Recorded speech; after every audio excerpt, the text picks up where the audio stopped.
I'll say that again. It is 7:04, and I am Deb Travis, the chair of the Bronx Community Board 8 Parks and Recreation Committee. And this meeting is being recorded. Okay. Um, so let's see. We have one person, 917-974-5894. Would you mind identifying yourself? Everybody else on the call I know is a veteran, so I don't need to go through how to raise your and lower your hand. But if I want to make sure you're all set up for success. Good afternoon, Community Board 8. This is Valerie from the Bronx Borough Commissioner's Office. Oh, hey there, Valerie. Yeah, I see you're incognito mode. All right.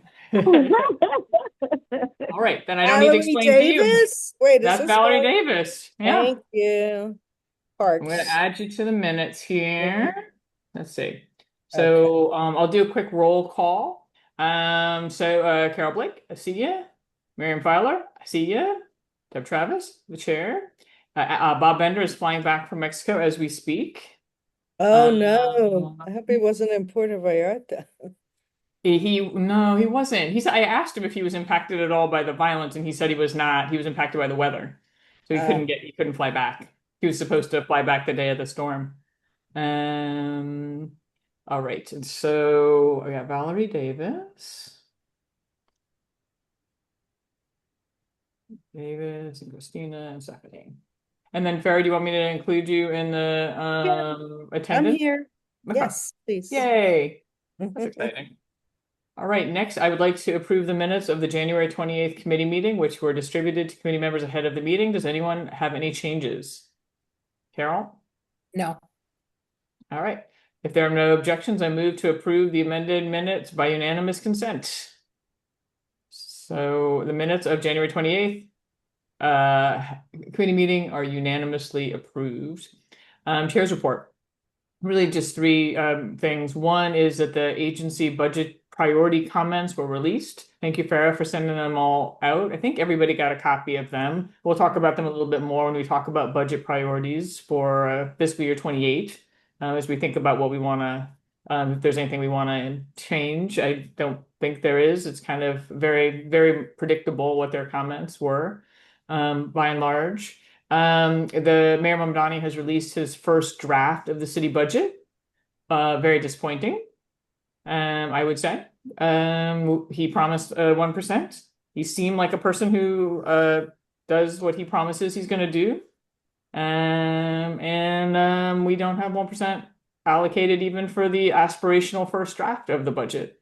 So even the version of the budget that's got all kinds of other things that are needed to fund it. So I thought that was disappointing. Miriam or Carol, anything you want to add to that?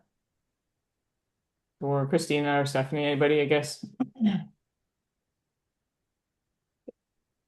It just sucks. I think we'll go with Yeah, that. I mean, I agree with you. We were just talking about this at the finance meeting the other day, right? With Van Cortlandt Park Alliance, and it's very disappointing. I think we had um more of a hopeful attitude, but we don't. It's gone Yeah. at I, this I don't point. I don't know where I don't know why that's the thing. He doesn't want to actually do what he said he's going to do. So I'm gonna have to. Right. I mean, I do think You it's know, worth thinking no, about whether we want to write a letter or something to the mayor's office just to and remind him. I mean, because this is really ridiculous, right? He can uh, imagine free uh, buses, but he can't imagine fundamental basic funding for the Parks Department. I mean, I have to freaking pick up trash every Saturday, even though I have a regular job, because he doesn't pay enough money to the Parks Department. You know, mhm. and not for nothing, like I'm sure Stephanie had to shovel snow this weekend, or Today, not this weekend. I'm sorry, today. The amount of the amount of stuff that doesn't get done that should get done, the opportunities missed, the basic maintenance. I mean, it's just awful. This turf project, the reason that we do not have turf in the stadium, it to some degree always is about the lack of funding, lack of being able to plan, not having standing budgets, all that. I also think that we are always meeting about different organizations of kids, like groups of like schools or other kids coming in to use the parks. And I feel like it's something that we should be, if we're writing a letter, we should include that because there should be, I don't know, I know there's an education budget, but should also be part of that in a way. You know what I mean? Because they're using the parks as their backyards, right? We talked about the fact that like, what was it, that field with now I can't even remember the name of the field. That's how tired I am. But the one that we spent hours and hours talking about with Midfield. they wanted the lighting. Yes, exactly. But the public school uses it next door, right? Like, so they're all interconnected. And I feel like we should really be bringing that up if we are going to draft the letter, in my opinion. Okay. Yeah, so we'll talk about that when we get to new business. And then DEP and Parks has released their Green Infrastructure Opportunity Analysis Update for 2026, and they are basically assessing a bunch of different locations for green infrastructure. And so I just wanted to highlight some projects that are in design or in procurement for green infrastructure. I'm sure Stephanie and Christina are aware of some of these. Van Cortlandt Park Stables, the Triangle in front of St. Patrick's, Kingsbridge Heights Community Center, Fort Independence Park is in a feasibility analysis stage. And then there were several parks that were proposed but rejected. The Marshall Golf Course, the Van Cortlandt Park Allen Chandler Recreation Area parking lot, Van Cortlandt Park Golf House parking lot, the Van Cortlandt Park Southwest Playground, the Spuyten Duyvil Playground, Bailey Playground, Mosholu Parkway, Marble Hill Playground, Washington's Walk. And that's all the ones that are in this area. And the reason for rejections, a reason for a site not being suitable for green infrastructure include high bedrock, low permeability, high water table, lack of sewer connection, and a small tributary area. So usually it's about not enough absorption of water into the soil or not enough flow coming into that specific area to capture. So exciting that they're at least considering a few areas to get these projects going, and then the Bronx is a place where they have been very resistant. DEP has been very resistant to do these projects because they have said historically that we have too high a level of bedrock. So yeah, so hopefully these will get going and they'll be successful. Farah, you have your hand up? Yes, I just want to add that we can include what you were saying to the letter of comment to the mayor for the budget that we work on, that's going to be due. So, just keep that in mind as well. And, you could do a formal letter, but we do a letter of comment to the mayor for each agency, and we can comment on the stuff that they didn't fund as well. Okay.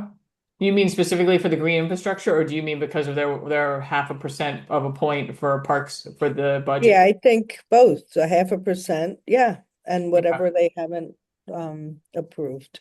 We can we do a letter of comment, so Okay. Yeah, I that'll mean, come up right after the public hearing on March 10th. We'll start working on that. Okay. Writing budget. All right, and then Bronx Park Speak Up is this coming Saturday. Do try to come if you are around and in the city. See if I can find the details here. 1 second. So it is. Well, there's also a ride for the Bronx Park Speak Up. So you can, if you are feeling so inclined, seems like it might be snowy. You can. The ride starts at 8:30. And then I'm just trying to find the actual Speak Up details here there. So it starts at 11 o'clock and it's in the Lehman College faculty dining room in the music building. And it's a fun event. Everybody who is attached to the Bronx Parks kind of universe is there. And there'll be tabling of different organizations. It's a great way to find out information about local parks and parks programs. And there'll be presentations in the afternoon. I don't know who the keynote speaker is. Christina, do you know? There's not a keynote speaker, but the new Parks Commissioner will be there. Iris will also be coming and speaking for a little bit. New Yorkers for Parks is doing a presentation on the budget for parks, and Bronx River Alliance is speaking about they're turning 25 this year. So those are the main speeches at the beginning. And actually, can I just segment back real quick to something you were talking about with the letter?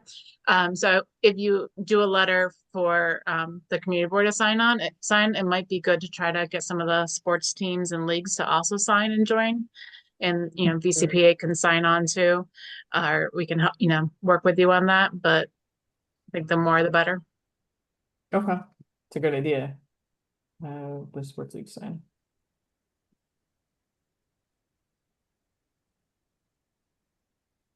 Cool, excellent day. Thank you, Christina. And then the Seton Park Dog Run folks met with Partnership for Parks about what, a week and a half ago or so. They're starting to get a little bit of shape. So if anybody is interested in learning more about being part of the Seton Park Dog Run group, just please reach out to the office. Artie And and I went to that too, just so you know. oh yeah. Well, do you want to report out on it? Do you have anything you would like to say? Well, it was, a very cold day. We only had a few people who came out. A lot of others who said they were going to come weren't able to, but they still want to be part of it. And he was very good. They just talked about what the issues were at the actual park, what they really want to see fixed, and how, to form and what's the benefit and what can they do. So the key thing we got out of that is the first point is to pick a point person, which I believe they did, who can be the liaison between the Partnership for Parks and the group. Okay. So Yeah, it yeah. seemed like they maybe picked a point person and then she tried to unpick herself. Oh, I didn't know that second half. Okay. I honestly, she was very good, but I didn't think she was a person who would have the time to be the point person. And Right. tried to stress that, if you want to be the point person, you're going to be the one that has to put the time in. But okay, that's good to know. I mean, it seemed like I'm just going back. There was like a second email afterwards that was where she said, I'm not sure I have enough time to do this. Oh, yeah, But yeah. it was kind of that, and then what problem of like, okay, that's there's nobody else seems to be jumping in. So I think she may be the person anyway. We'll find Okay. out. Yeah. You think you don't have enough time and then you just become overwhelmed and have too many things to do. Mm-hmm. And Yeah, you, we can relate. you figure out how Yeah. to do it. Okay.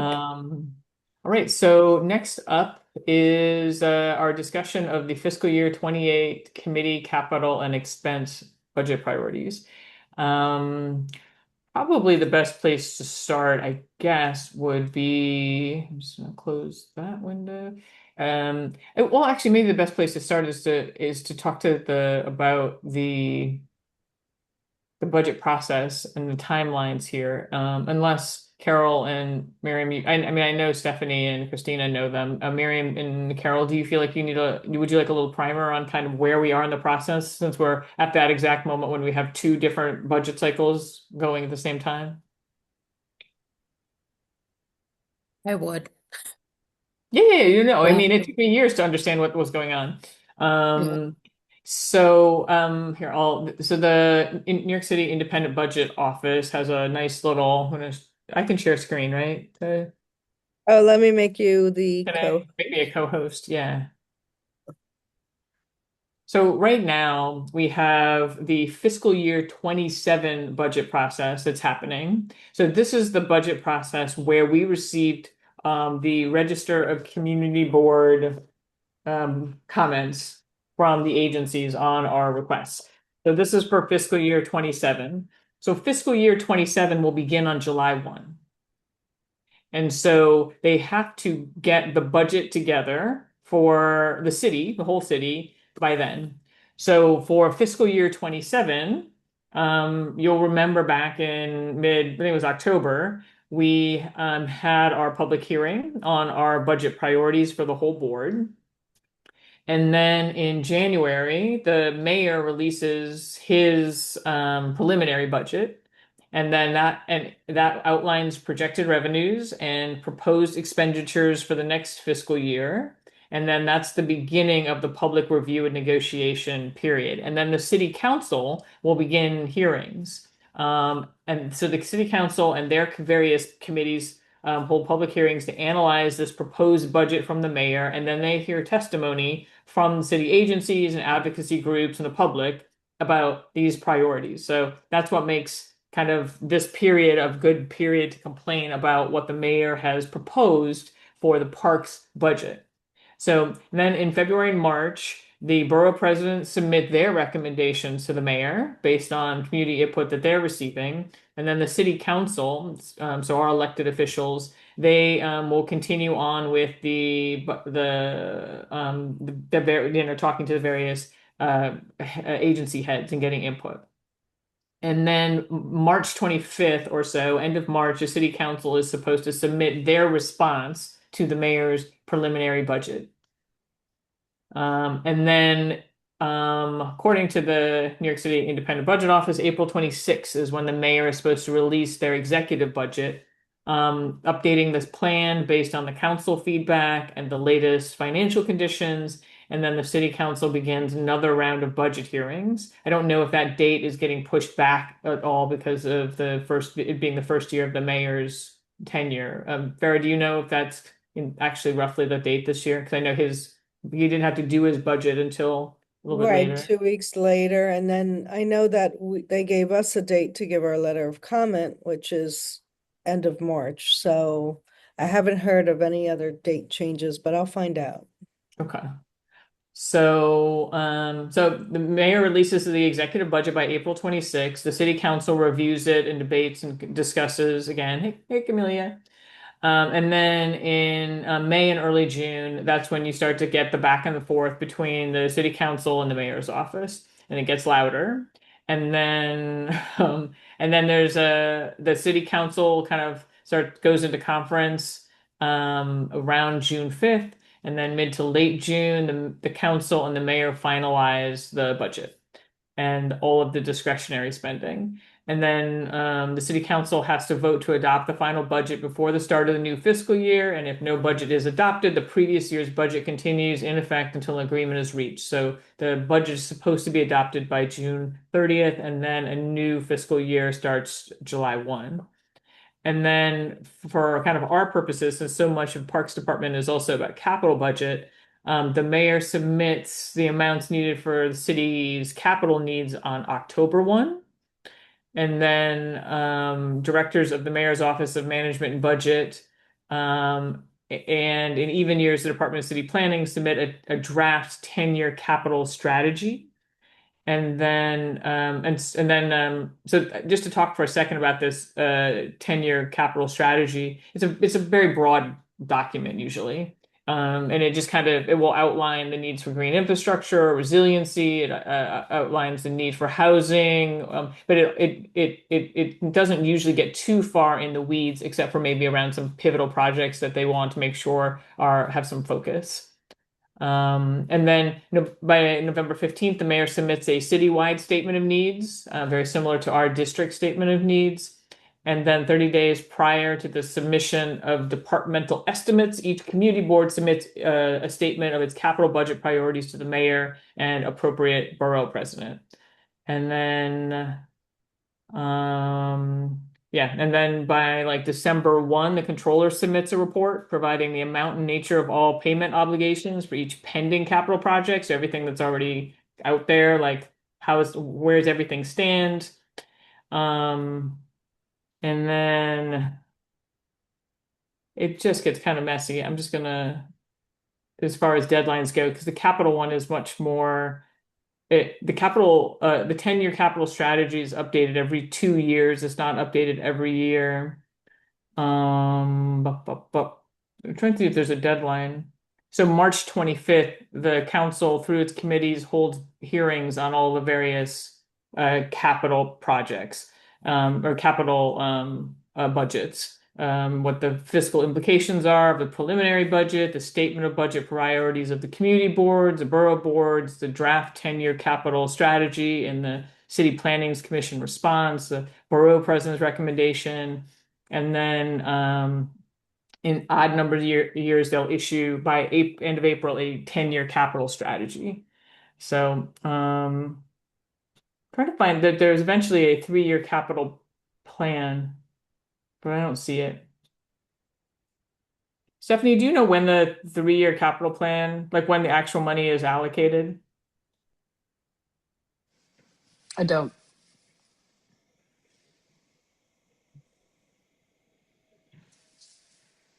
I don't. Yeah. Okay.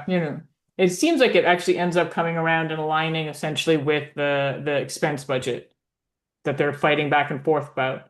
So I guess the thing to know for our purposes for parks is that the Parks Department does not have a standing capital budget that is kind of it is all discretionary funding. And so when we talk about really the budget period for Parks Department, we're really talking about expense budget and expense budget priorities. And then the capital stuff is really allocated through our elected officials, kind of hat in hand, which is a really lousy way of doing it, in my opinion, and creates a lot of uncertainty and makes it impossible to plan. And if you look at agencies like DEP, for example, they have 20-year plans or at least 10-year plans, and they're funded because they know where their money's coming from.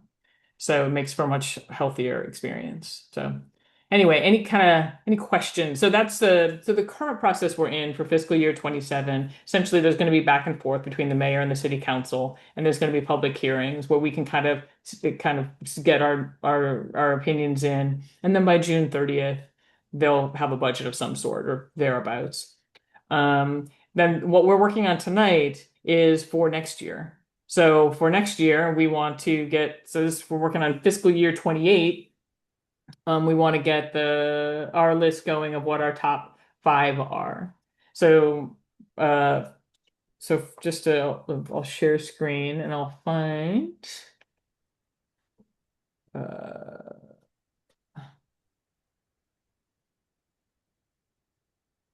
so here's our parks budget priorities from last year.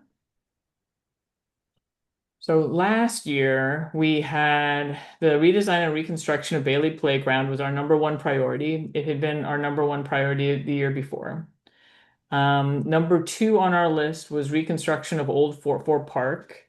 It was number 2. It had been number 2 the year before. Some of this stuff I think has, I guess improving the lighting was added, right? That's I have to double check about the lighting on the courts. I don't think that's funded. Repairing the stone walls, though, we did get feedback that this has been funded. That was part of our agency response from the Parks Department. 1 second, I'm just gonna pull it up.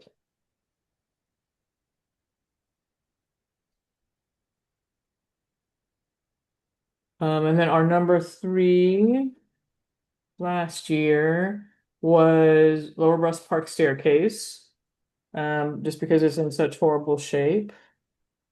And then number 4 was Marble Hill playground lighting.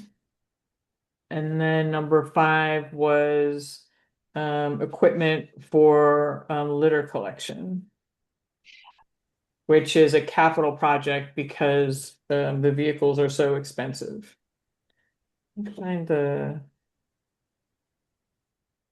It was interesting what that was one of the things they pushed back on. This is expense. I wanted to.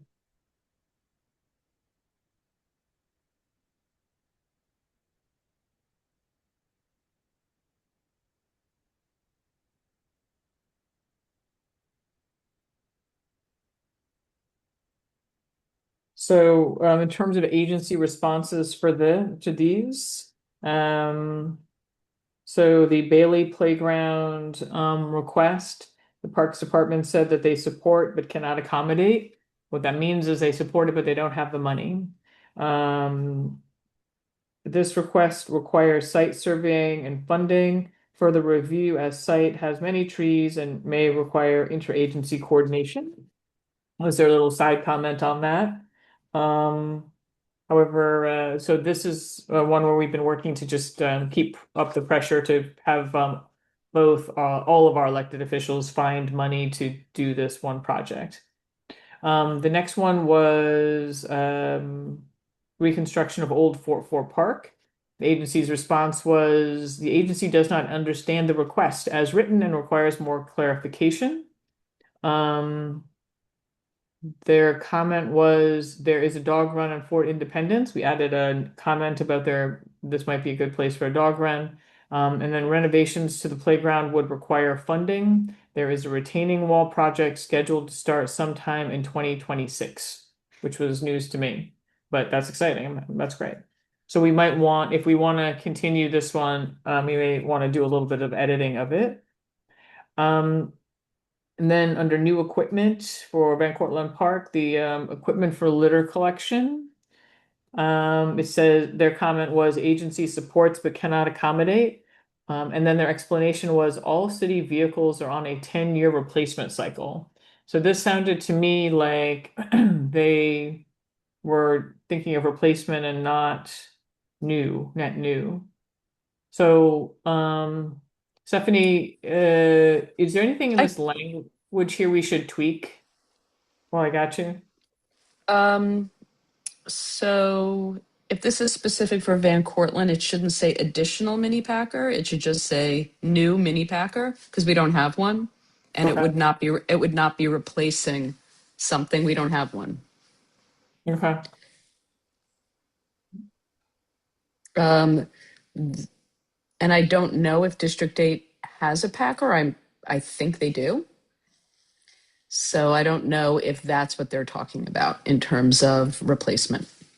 Okay. So I'm just making a note.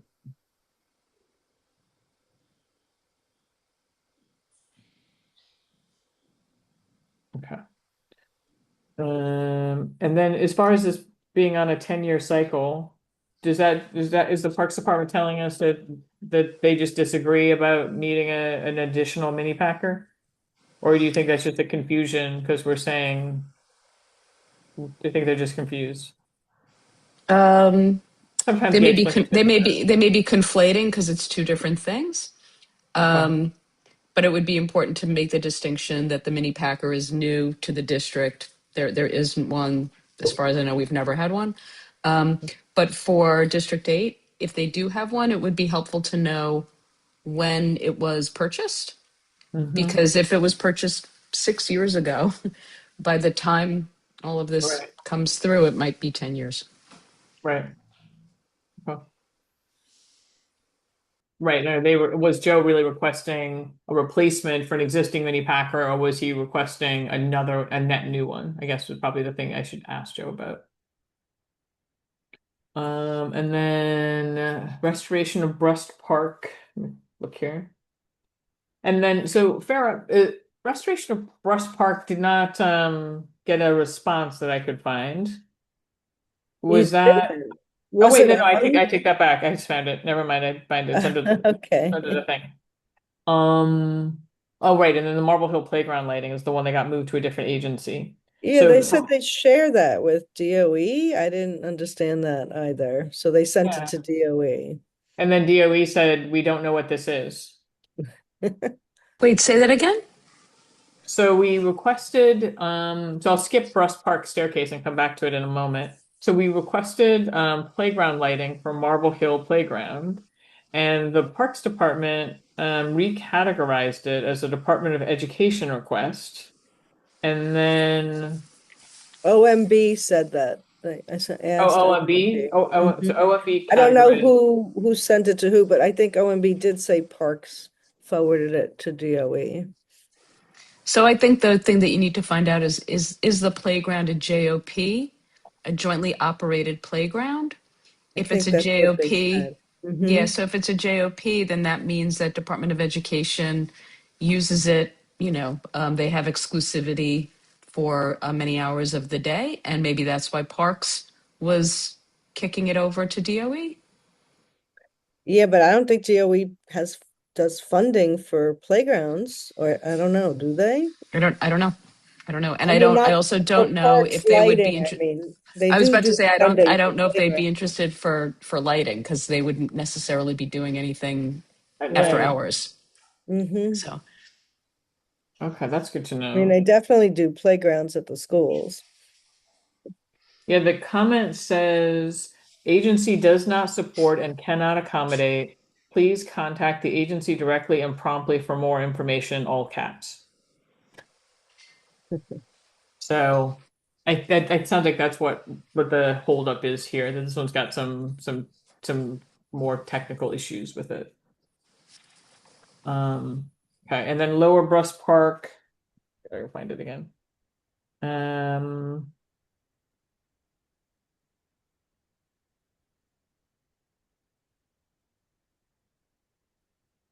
oh, sorry about that. I just had it, and then I don't know. Education, I should be right into. Yeah, it's parks. And then, so the comments for Brush Park or agency supports but cannot accommodate. This request requires funding. Please advocate for funding with your respective elected officials. So this one got a pretty positive response. And then on expense items, let's see here.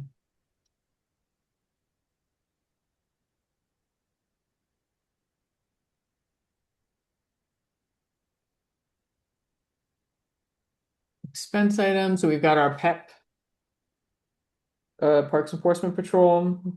So now the Parks has switched to agency does not support and cannot accommodate. Explanation, we currently have a PEP mounted command at Van Cortlandt. I think that's like two horses.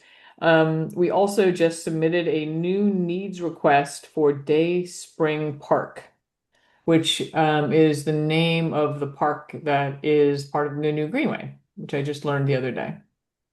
We currently do not have the capacity to set up a command at Van Cortlandt.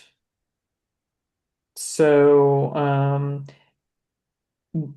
Stephanie, or do you have any idea what, when they say we also just submitted a new needs request for Day Spring Park, what that might mean? yes, I know a lot about it. Oh, um, wonderful. Okay. so in order when you open a new park, you submit a new needs request. And this was very preliminary. It was not the final request, but we submitted something to let OMB know that when the park opens, which will be in 2030, there will be a lot of new needs coming down the pike. So that includes maintenance and operations staff, vehicles, PEP officers, and let me think if there's anything else. A coordinator, and some other things that would be equipment for the new park. Okay. So is that an opportunity to kind of fill in some gaps in general, or It is, but it's not until 2030. right, right.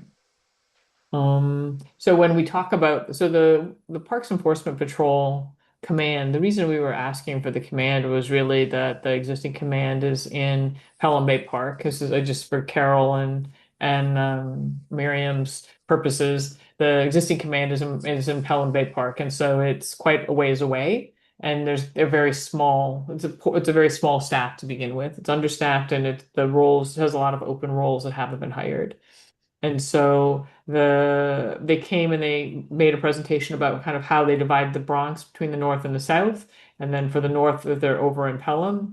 And so what we find is that they can get to Van Cortlandt Park for major issues, which we certainly were having when this originally came onto the budget priorities, but that they don't really make it to other parks hardly at all. And so if you're a park like Shorefront Park or Riverdale Park, or a park that's kind of even further away from Pelham Bay Park, you're never going to see PEP, and it makes it hard then for folks who see rules being broken, and particularly, in those years right after the pandemic, there was a lot of just behavior that was untoward, and there was a sense of lawlessness or rampant rule breaking that felt like PEP was the right answer to that question, right solution to that problem. So that's where this comes from, was like, why can't we have if we had a command in Van Cortlandt Park, we could find we would have more of an attention in Van Cortlandt Park, but also more of a presence just in general in the north on the west side going straight down. So the other districts in the Bronx would have just a faster response time from PEP, and it would provide an opportunity to have more infrastructure for PEP. Do we have any sense of, has there been any movement with PEP at all, in terms of hiring or staffing, or Yes, there will be 100 new PEP officers coming to the agency. Or actually, I think they're there. They've been trained, and they'll be ready to go for the season. do you think, and that's for the whole city, right? hmm Does that fill Yeah, all the spots that you're aware of?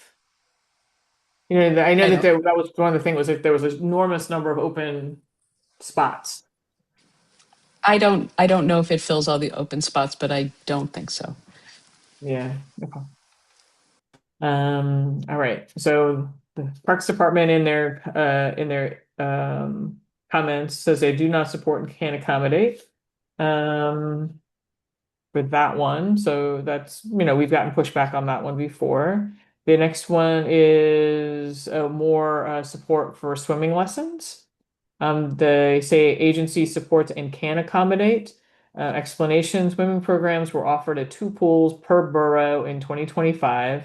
Now, Van Cortlandt Learn to Swim for tots and children were offered, as well as adult lap swim and senior splash. We anticipate similar programming in 2026, which is great. I thought that the swimming offerings in Van Cortlandt Park were really lovely last summer.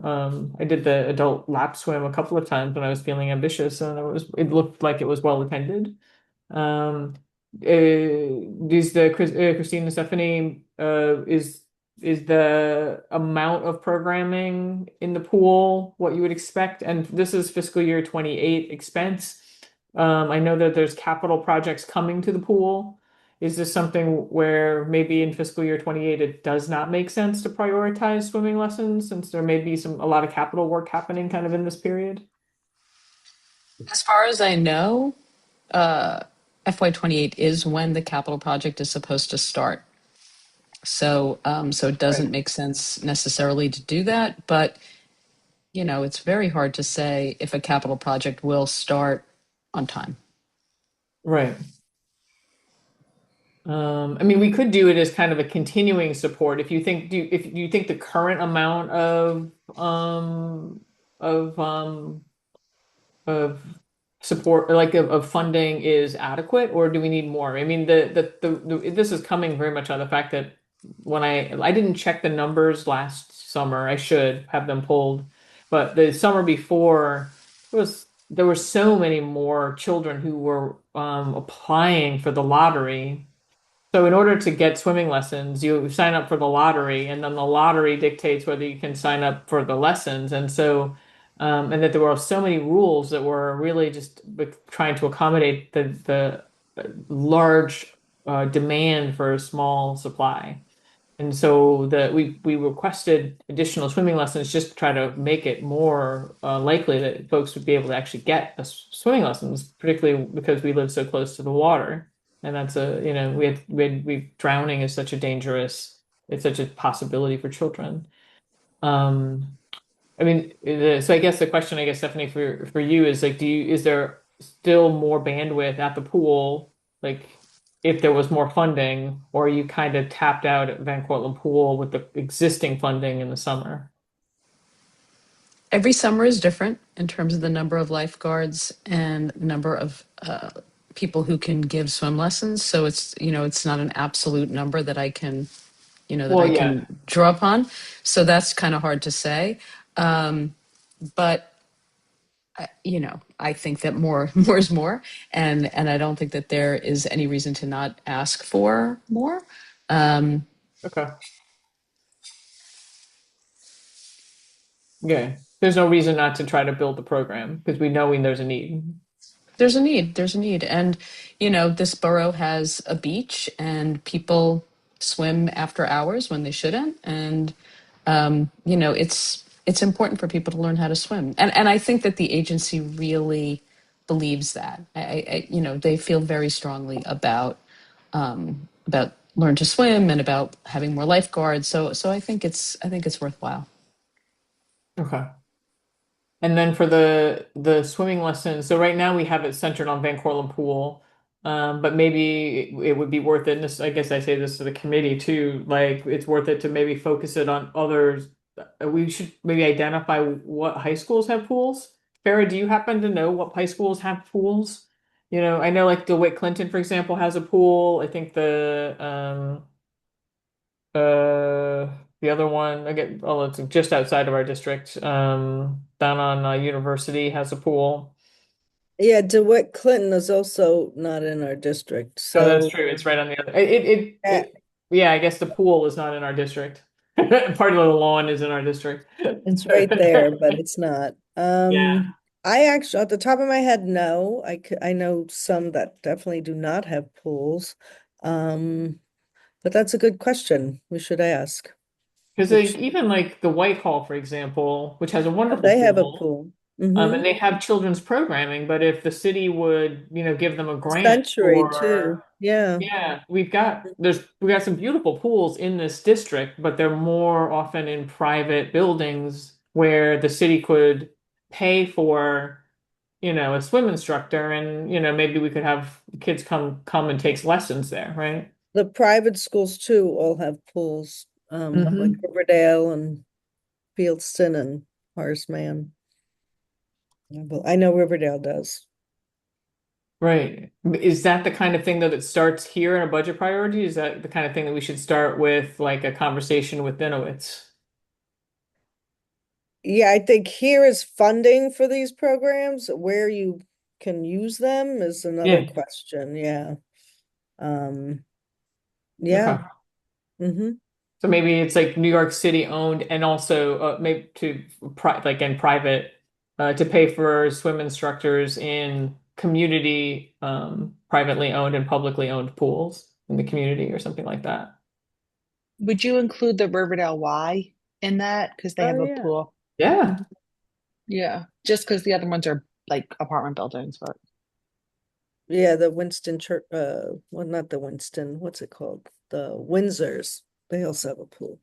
Oh, they have a pool? Mm-hmm.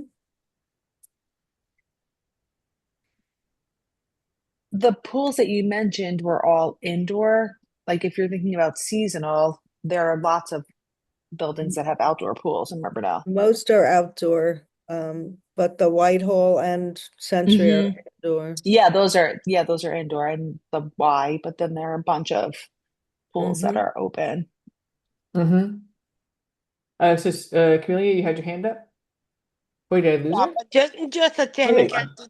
just to remind you guys though, it's how to say it's a huge difference between say Riverdale Y, which is registered as 501c3, it's a community-based organization with a pool. They are for sure in the city system as a vendor because they already receive discretionary funding, etc., etc., versus a privately owned building that is not in the same system, and it require a process for them to register, to go through passport, blah blah blah. So it's not so easy. Just wanted to make the point because you kind of how to say the argument would be much easier for institutions such as the Riverdale Y to receive this type of public funding for public programming versus essentially benefiting a private co-op. Just to point that out. Yeah. And Riverdale Neighborhood House is another one that has Correct, yes. 501c3. Yeah. They're very busy though. Well, Camelia, you raise a good point. There are ways though that the city does grants, for example, right? Like, what if it just did? Can Yep, it's not a grant. It's not a grant technically. It's a contract for service Mhm. for providing services, because you're providing the service of teaching groups of children to swim, right? Funded by the city. So this is why it's super important, the nature of the recipient of the money. It's one thing, again, to be a community-based organization. You're registered as a 501c3. You were already vetted by the city when they register you in their system. You receive a vendor number. I mean, it's a process, right, to be in the system, versus here, come to my co-op private, and the city would give money to a private co-op for its private benefit, even though the service is public. Do you see what I'm saying? So Mhm. again, it's much easier to argue if you say increase funding to Riverdale Y swimming pool, for the swimming pool to provide more classes to children in the district. Great, great. The moment you say private co-ops, private swimming pools, it's another matter, because it implies, I mean, how to say, implicitly, it creates profit for that particular private property versus money going to a community-based organization. Right, right. Miriam, are you, Yeah, sorry. I don't know if you're making a list. I don't know what you're writing yeah, down. If you are, the Hebrew Home also a has a pool that does children's lessons, which I know sounds weird because it's an old age home, but they actually do children's lessons there, and it's public, and it may fall into that same category because I suspect that the Hebrew Home um, definitely gets, funding also, I would right. think. Okay. Okay, so with pools, indoor and outdoor pools. Okay. Right, so something to think about there, in terms of trying to get to where we're trying to go. And then we've got the gator-like replacement. Let's see here. So the agency supports but cannot accommodate. Small utility vehicles are typically not capitally eligible and require additional funding requests. So this request was to replace 3 existing utility Gator type vehicles due to age and maintenance issues. So Stephanie, they're saying with these that they're They're not not eligible. Yeah. So the threshold is $50,000 and a gator doesn't cost 50,000. So that's the issue. right. And I think we were combining them. But this is But they the won't. this is the expense. Yeah, Oh, I I'm think sorry. So so. this is They're expense less than budget. 50,000, It right? says it requires an additional funding request. So is that different than an expense budget priority? I'm confused. They can't be capital because they're not expensive enough to be capital. So I would think they would Right. be expense. I don't know why there would be a problem. Right. There's not some other mechanism for replacement of vehicles. Not that I'm Okay. aware of. All right, maybe they just misread this. Hmm. That's fine. Next is our Bruckner box. See, this one's they support but they can't accommodate. This request requires funding. Please advocate for the funding, which is what they should have said for the Gators. So I'm not sure using. And then finally, the crushed stone, they support but can't accommodate. This request requires expense funding. Please advocate for funding with your respected elected officials. So this was the only one where there was like some this is not in the right category, which was just odd. Okay. So for fiscal year 28, we can take any or all of these that we want and put them into our fiscal year 28 list. At the end of the day, we have we've got other things that have been proposed at different times. Certainly the Seton Park Dog Run folks would love to see some sort of capital project there. I know the Sid Field folks, they also would like to see some to get on the list for capital priorities. The Van Cortlandt Park Nature Center was one that we raised. I asked Kat for more information about the usage there, and she got me some kind of preliminary kind of blah blah blah talking points about how exciting and how it was a central point for the Rangers, but I didn't get any head count, which is really what I want, is to know how many hours of the day is it open and to the public and how many people actually use it and go there. So I'll just I'll have to follow up with her to get a little bit more information because I thought, she's advocating for it to continue to be a nature center, but that we still need to a little bit more evidence to understand why that's a priority, for the Parks Department. Also, for the Bailey Playground, at our previous meeting, the request to include a M&O headquarters, or a request for an M&O headquarters and a study for the location within our district was something that Joe had put forward, and I think that's a good one to think about. Maybe that's expense. Stephanie, would you know, like, if we want to request a study for a headquarter, well, I guess if we're requesting headquarters and a study for its location, that's capital. So, all right. And then we also had a new request for the Van Cortlandt cross country trails. So that said, let me go pull up it's a new year, it's a new us. We can put anything we want to on our list. So I would I'll share the new list.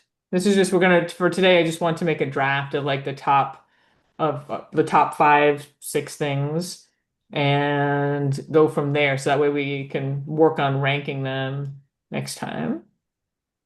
And get a nice fresh blank draft. All right, here's our blank draft. So just to kick us off, I would like to put Bailey Playground as number 1. So anybody opposed to adding Bailey Playground to the list again this year? Okay. I think Bob would consider it malpractice if he came back from Mexico and we didn't put Bailey Playground on the list. All right. So we got one thing I would want to maybe consider is that since Marble Hill Playground lighting seems to have some complications to it, that it might be worth it to swap Sid Field baseball lighting there instead. Just to throw that out. I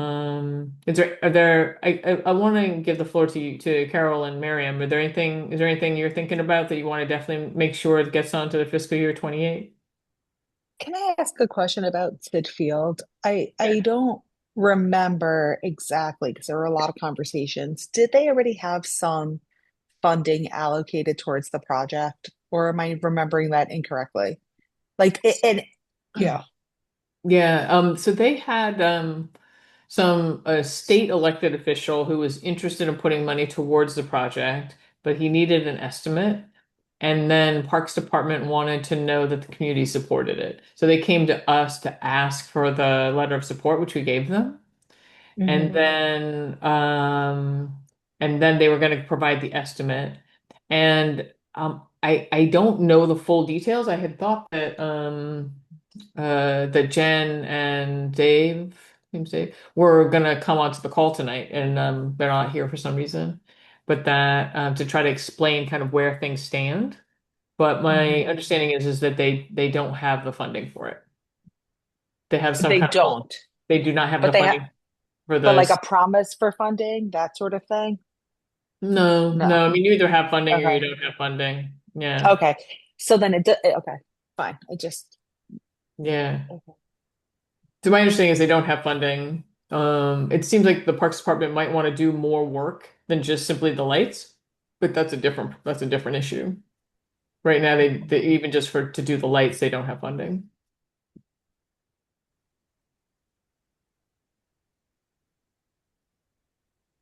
Um, Is so this a time? Oh, can I ask another question yeah, about it's many of them. Burst Park? We talked about the stairs, and we had at one of the previous meetings we said if they're doing stairs, would they consider putting some level of lighting in there because it's such a dark, like, and it's right near the college, and I don't know, Mhm. it's just very, very dark. Is that something that we would think about, like almost expanding that line item, um, to having that project completed, having the stairs fixed, and then lighting there for safety purposes? So restoration and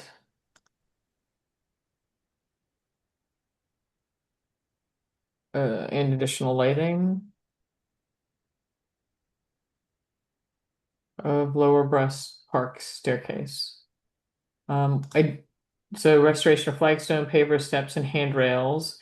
I would make a note that I can follow up with the Friends of Russ Park. I think it's Friends of Russ Park, either friends or stewards, with the stewards group to make sure they want it. 'Cause sometimes I know that I think Kat called this out at the last meeting, that when the building was being constructed next to Russ Park, they were worried about additional light coming in the park and harming the plants. But that may have been more of a concern about the development and less about just having some basic pathway lighting so that you can walk through that park after 5 o'clock in the fall because it gets really, really dark in there. Um, but it would be good to make sure they support the lighting.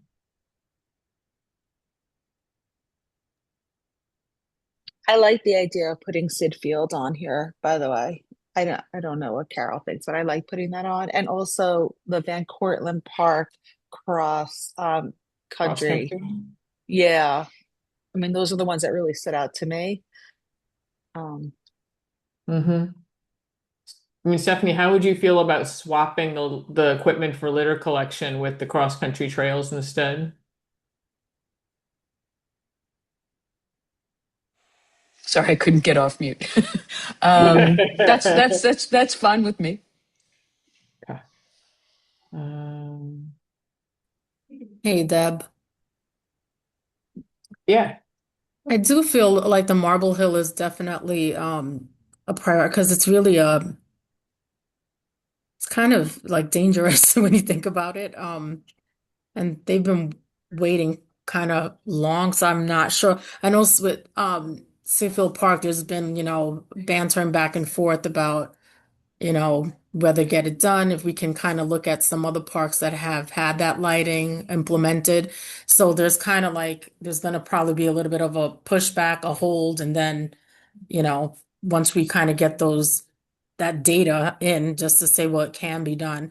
But I do think Marble Hill, I would kind of go for like skipping Sigfield a little bit, but still on the list. As well, because I know Sigfield with the kids playing, I'm all for them having that lighting. But again, it's just a matter of us maybe going to another park that might have had it done in Westchester just to evaluate how they're dealing with it. So we won't get any more information about the kinds of lights they're using until they get to the design phase. And they're not going to get to the design phase until it's funded. So by putting it on the budget priorities, all we're really doing is saying kind of what we already said in the when we sent the letter of support, which was that we support this in concept, and we can put some details in it about like, that we want the lights to not impact neighboring houses or something like that, that we want these kind of directional, low impact lighting, on the field or something like that we could include in the description. But if we don't, if it until it gets, it may, and it can get funded with or without our support. It just helps them to get, if we, identify it as a priority, to get the funding. But that said, they have to get the funding before they'll do the design, and until they do the design, we don't really know what lights they're talking about. And so until we know what lights they're talking about, then we can go to a field and say, oh, okay, yes, this makes sense. Would be that's how that's what I would think of as the steps. I mean, you can certainly wait and see how they do these types of projects at other fields, but we don't know that we would get those lights.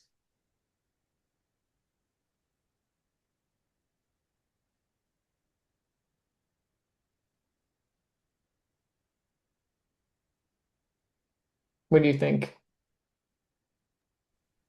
That makes sense. It does. But do you wanna, um, are you arguing to keep it, or the reason I was proposing swapping it is that Yes. I don't know if it seems like the Department of Education doesn't want the lights, doesn't want to pay for the lights in at the playground. Because I mean I don't know why, but I guess my one question, maybe this is a fair, maybe this is a Stephanie question, is if it's the Department of Education, does that mean they have their capital budget and then they spend their capital budget on whatever on the thing on their priorities, and so lighting will never be a priority regardless of whether a city council person wants it? You know, for parks at least, if Eric Dinowitz or somebody said, no, I think or whomever said, I think this is a worthwhile project, they could put funding towards it, regardless of whether it's a high priority or low priority item, you know? But if DOE has its own capital project funding, is Right. it work the same way? Well, it's DOE and School Construction Authority, so it just said DOEs. We can ask them directly, and we can also ask the elected officials and see what they say. So those Because this are might be a totally options. different animal here in our like, and maybe it doesn't go on our Now I budget have to throw it priorities, to it goes on to Sylvia. Yeah. Sylvia's budget priorities. Yeah. So, right, Miriam? Miriam, you're on that committee too. You could bring that up. Yeah, I mean that would actually be helpful if you could feel Sylvia out. 'Cause I don't know if I've ever successfully gotten anything onto Sylvia's budget priorities. Because there's a list for sure. And the borough president funded a lot of school items last year, so we can always ask. Oh, interesting. Mm-hmm.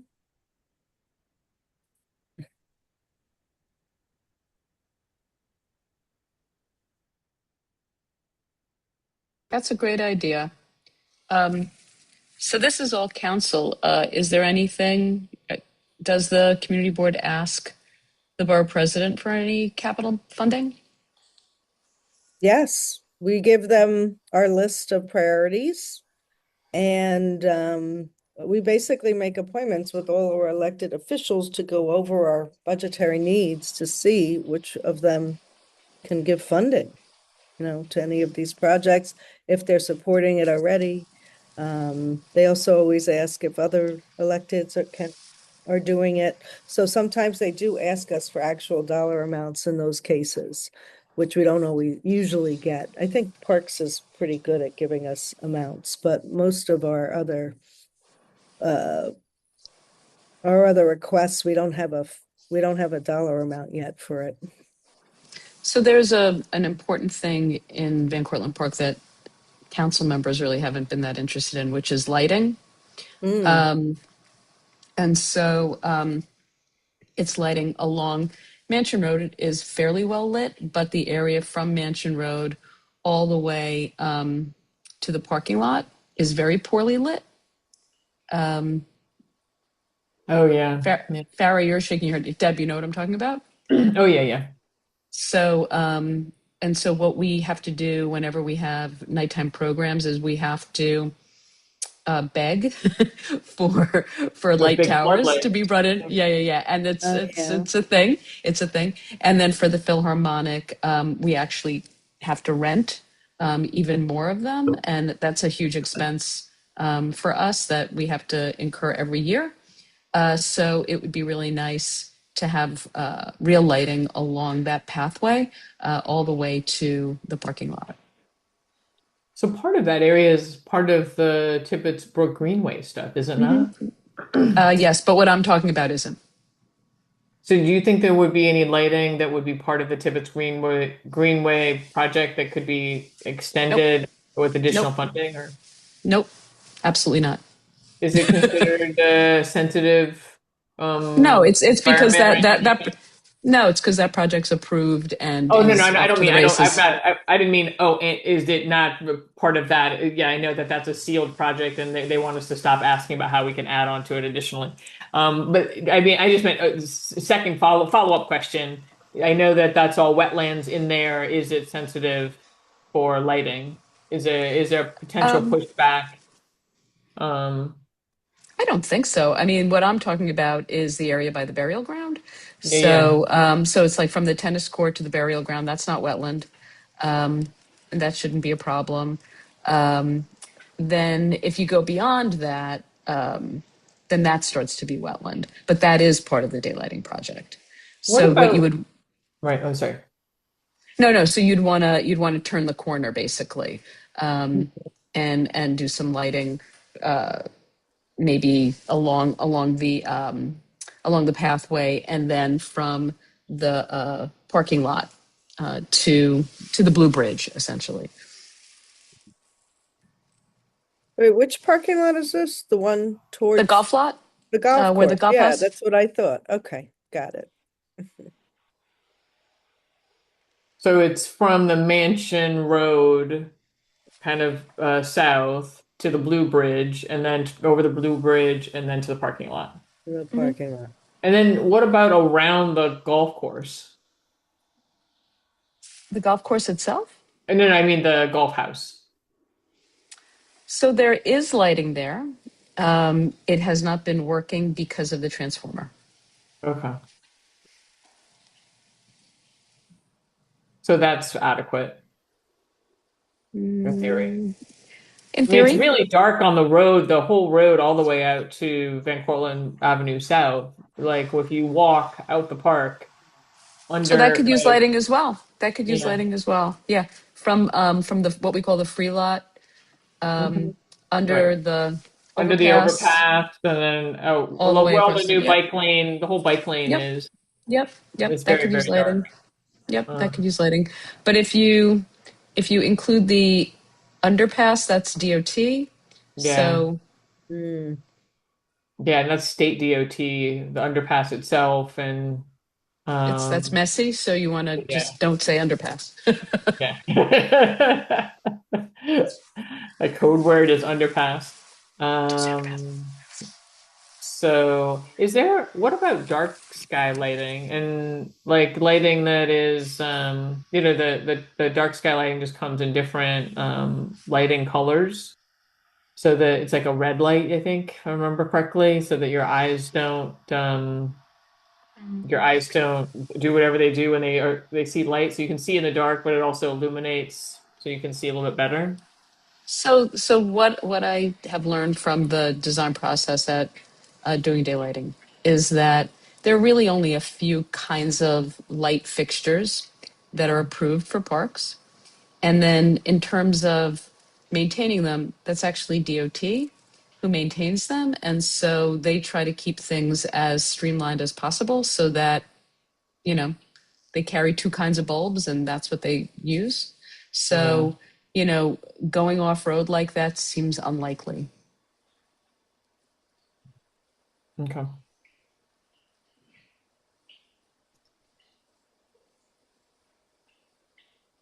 Okay.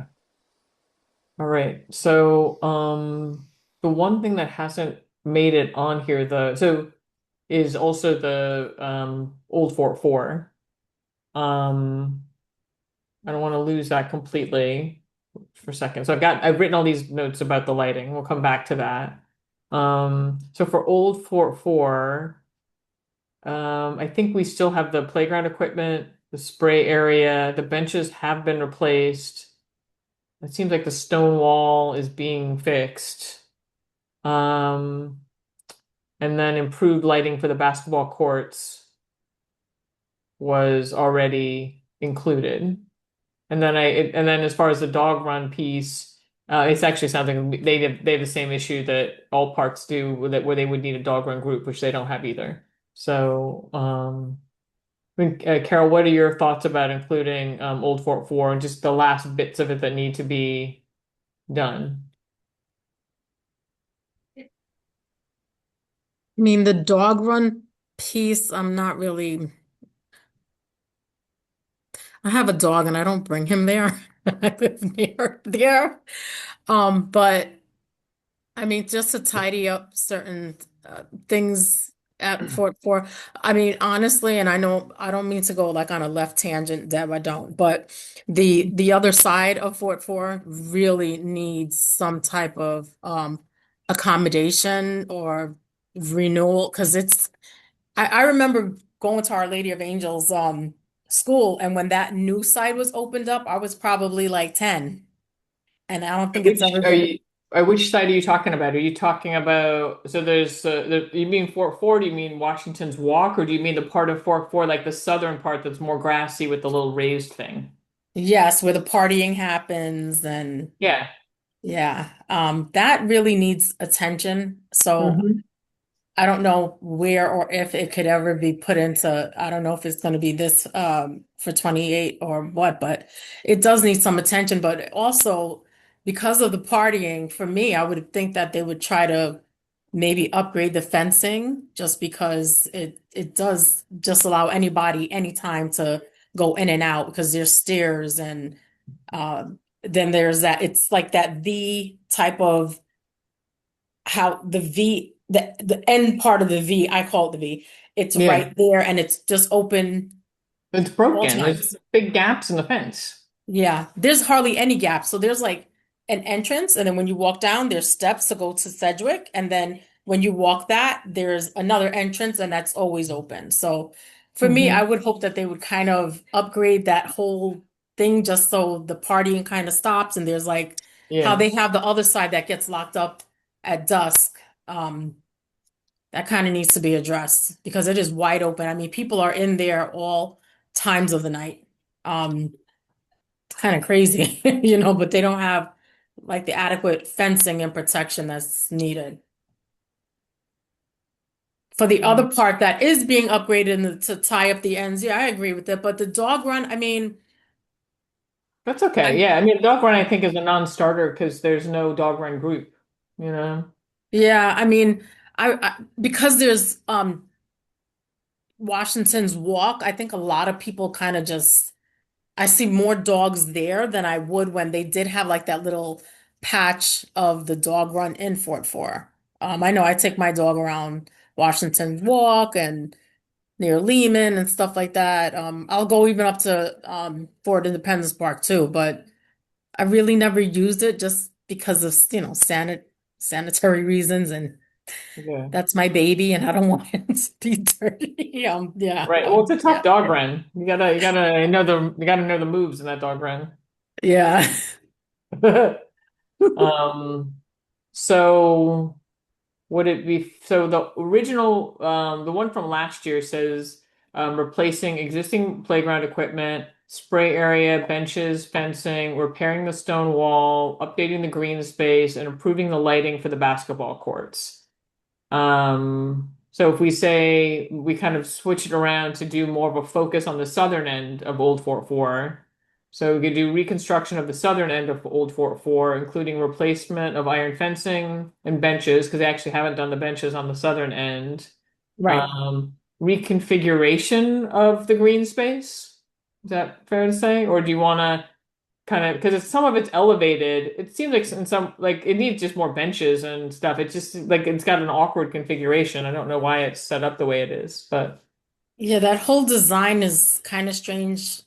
When I was younger and it opened up into what it is, there's like that big, I believe it's a bear that's on the ground. the Like yeah, the that's bear. yeah. And then they used to have tire swings, like about 3 to 4 of those. Like those they took away. So I don't know what they're even doing.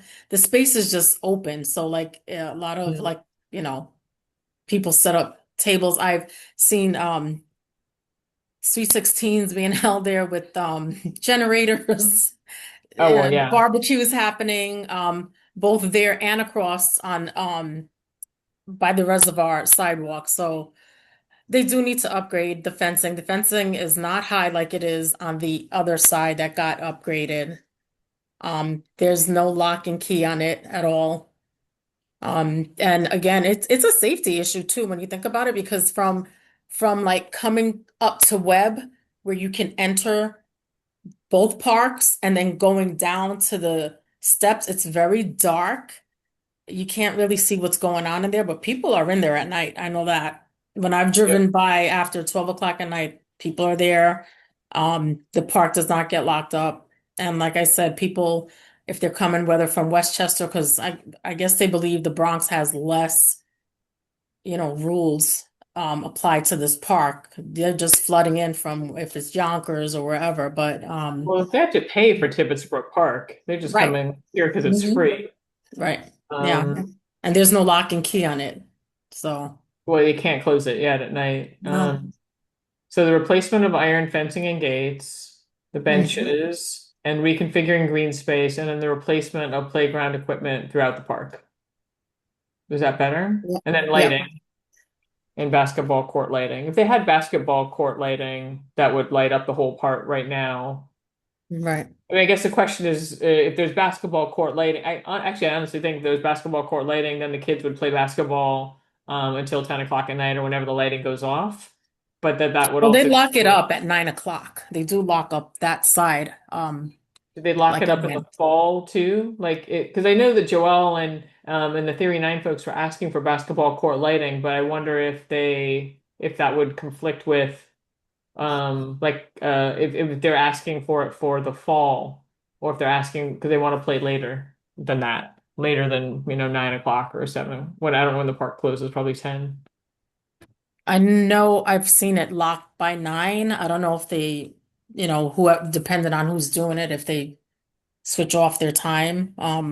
But I know even for the when they turn off the water features, they come in by, I believe the guy said he's supposed to shut it off by 6, but he comes a little Right. later to give the kids a little, in the reprieve in the summer.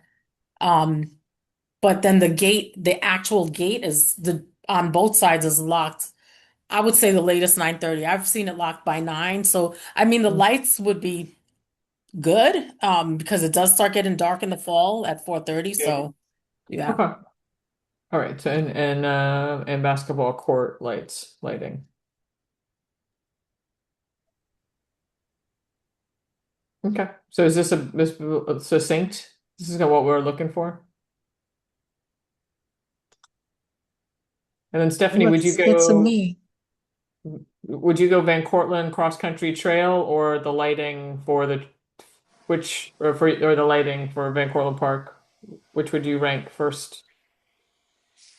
I think the lighting because it's more likely. Then the Van Cortlandt. So for the cross country trail, is there a world where we put that under expense and do? No. No. No, it might even be actually a study to see what is needed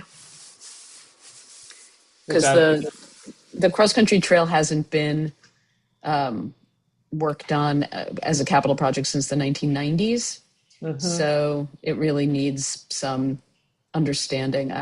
We may not even know what is needed. Right. So then you would prefer to do a Van Cortlandt Park lighting, Mhm. pathway lighting. Hmm.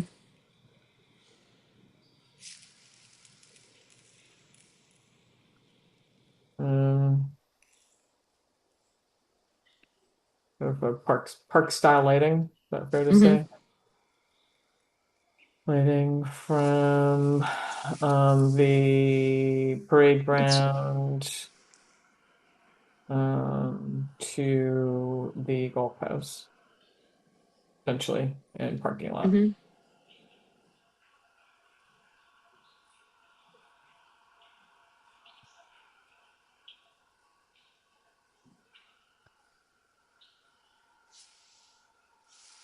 Should I just get greedy and say additional lighting to to Van Cortlandt Park South? Sure. Why not, right? We're just made up budget priorities. This is really the kind of thing that kids should play, like as like Barbie does budget priorities, because this is like, it's like your dreamland here. You can say anything, right? Like, and I want a Magic Pink fan. Oh my God. It's a great game for kids. You can teach them civics, but also, you know, um,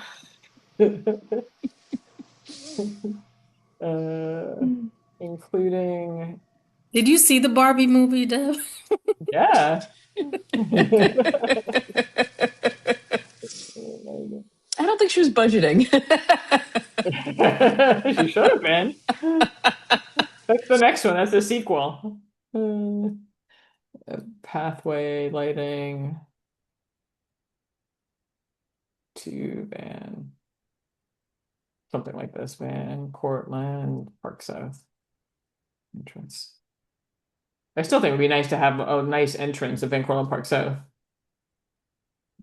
You know, all the way over, like that mid area. You know, whenever I see one of these natural cross areas over the highway, I think of you, Stephanie, and the Van Cortlandt master plan. Installation of park style lighting from the parade ground to the golf house parking lot, including pathway lighting to Van Cortlandt Park South entrance. Yeah, but that's DOT. That's sidewalk. Even if it's in the park? What you're describing sounds like when you say Van Cortlandt Park South entrance, that's that's I meant DOT. that. So once so once you go under the overpass, Mhm. even when you're walking along the road there, that's all DOT. Yeah. Oh, damn, Robert Moses. That was Parks once. Okay.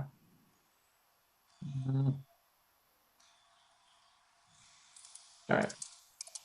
Try not to get interagency there. And then Sid Field lighting. I'll leave that blank and see if we can. I'll reach out to them, see if they can give us some detail about what they're thinking about.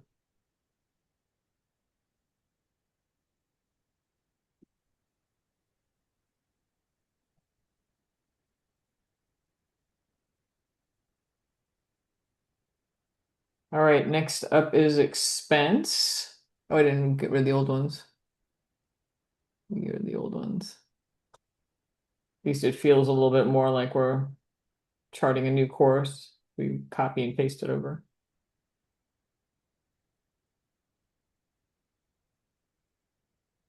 All right. What do we want for expense? I think we should go for swimming lessons. Not just because I grew up in Michigan, where everybody knows how to swim. Otherwise, you can't get out of Michigan if you don't know how to swim.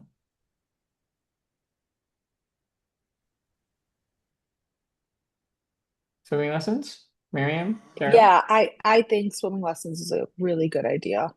Okay. I really like that. Um, I'm not necessarily putting it as number one, I'm just putting it first. Do we want to uh, support swimming lessons for children at community pools?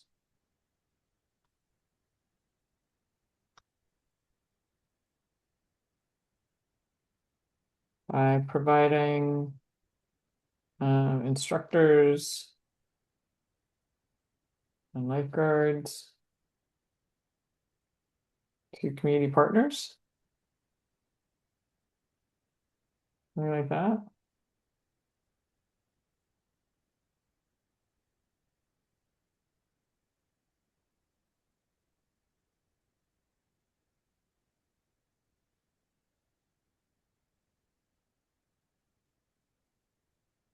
And include in swimming lesson lottery. Is that going too far? My Barbie moving it out, just too much, too big a dream.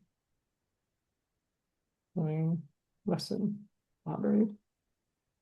My mom, I was like a Mom can Donnie I thing. add You can can make I it add all to your free. dream? Yes, add to my dream, Um, please. I would like to add to your dream. Let's take a Um, free uh, bus there, Mary. I'm going to take free bus to swimming I'm lessons. actually on a free bus right now, so it's okay. I wonder, I know Van Cortlandt Park, well, I think I remember Van Cortlandt Park's pool is not very deep. Is it deep? Stephanie, do you remember if it's like a deep pool? Yeah, I don't think so. So I'm wondering if in there we could include like lifeguard training or other things for like older kids. Do you know what I mean? Or for teens? Like, is there any way of including that?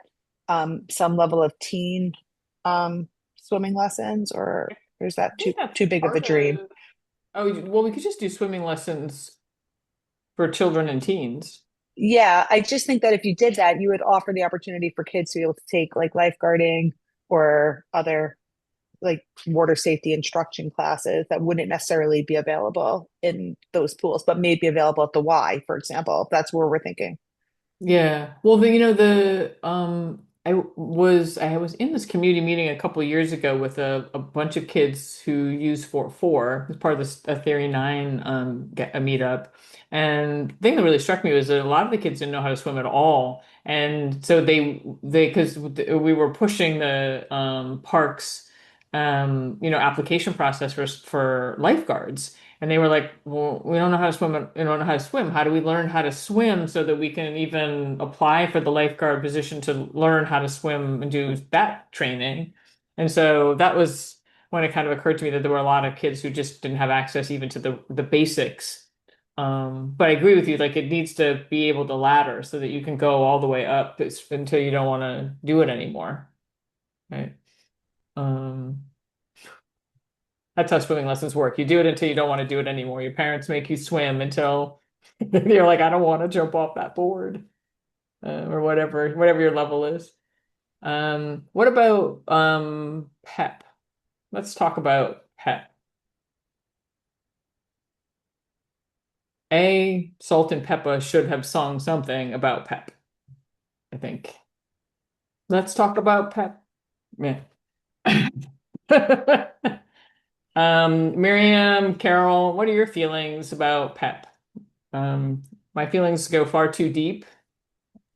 I think it's let's talk about Pep Baby. That's how Let's this. talk about you and me. Yeah, but it's not Pep. It's they're not saying Pep in that song.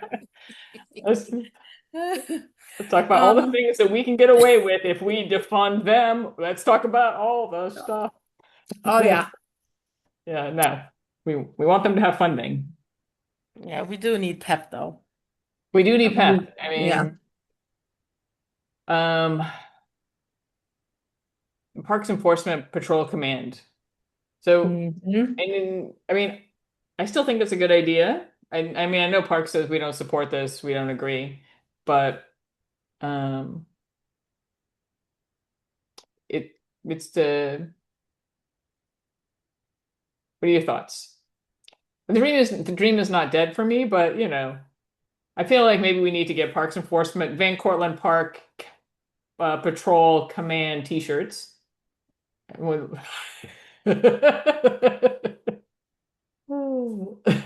gotta start somewhere. Little pet bear. We'll call it like to make a start the branding.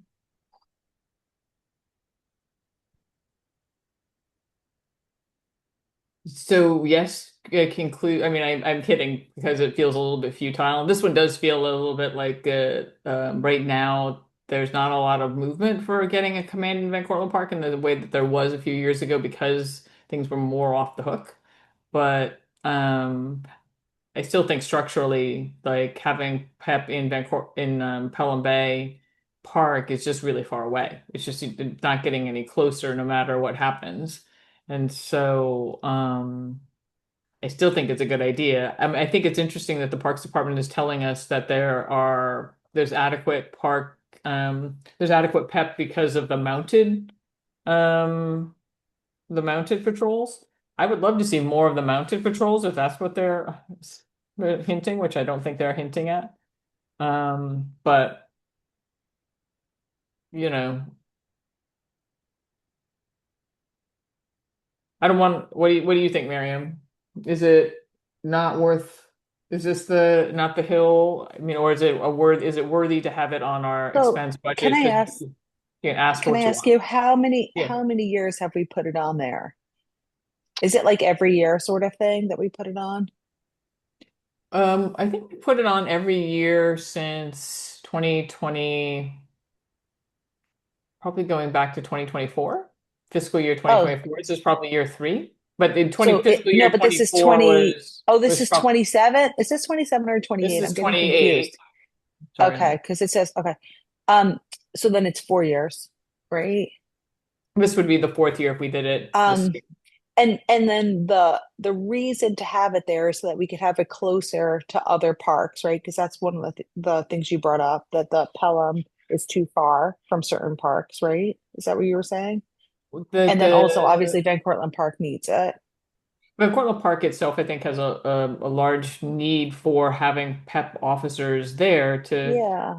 to just to assist and look for homeless encampments, to actually be more of a presence, to address I the dirt bikes and things on the I think we trails. should I think we should Um, keep it on there. yeah. I mean, I get that the Parks Department doesn't support it 100%, and that it's more of uh, aspirational than maybe than swimming lessons. But yeah, Carol, what do you think? I mean, it certainly would. I think it would help for four and all of these parks that are west, that are harder to get to straight across. Like if you think of how long does it take you to go to Pella Bay Park? Right, I'm Like, even thinking of the map that we have and the amount of parks that surround Community Board 8. I think there's definitely a need for it. And Van Cortlandt, there's so many different things going on in that park, you know. There's different trails, there's and exactly as to what you said, any homeless encampment there, yeah, it's needed. yeah, I there's know parts of they've, the park I don't go into. I don't like to say that too yeah. much, but there are parts I do not go into by myself, Yeah. because it doesn't feel safe to me. And I feel Yeah, I like veered off one day and I was like, let me follow whatever footsteps I remember to go back. Because it right, got a little sketchy. I was like, no, I don't want to be here. So yeah. right, it's not Yeah. okay. Yep. Okay, so this is what we have for our Parks Enforcement Patrol command, and I do think maybe we should think about a mascot and a small t-shirt, or I could wear it to, whenever I see the commissioner. Bronx Park Speak Up, like have my Parks Enforcement Command, Van Cortlandt Park Edition. I think people would want one. So create a new Parks Enforcement Patrol command and station it in Van Cortlandt Park, sufficient to properly enforce DPR regulations so that public safety and order is maintained, and to enable regular and consistent patrolling of Van Cortlandt Park and other District 7, 8, and 12 parks. That's what the original language is, but I thought it was pretty solid, so I copied it over. What do you think? Carol, you're Miriam, Keep it. Stephanie. All right, next up is we got the Bruckner box, which is I think a DE has been moved over to DEP. So I just need to talk to Daniel about putting the Bruckner box. Um,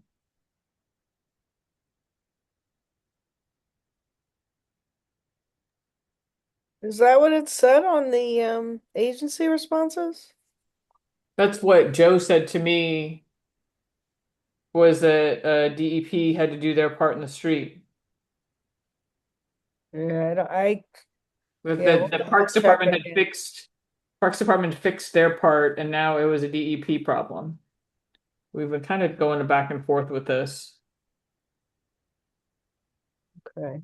I'll ask again too. Okay, that'd be great. I mean, yeah, double checking, litter for. Oh, and Farah, I realized that I was doing the wrong thing for the Spite and Dibble Waterfront CSO. I was confusing it with our Spite and Dibble Shorefront Park Yeah, budget priority, that's which what is I different. thought. Okay. Yeah, I was screwing that up. That was me. I don't Let it slide. I don't see The the. yeah, Okay. that was correct. Toot's tail. Hmm. Yeah, it's funny. I don't see the Bruckner box on the priorities, but we've got Old Fort 4, litter, mini packer, Lower Bus Park. Hmm. Oh, maybe it's on expense. I'm sorry. Should have.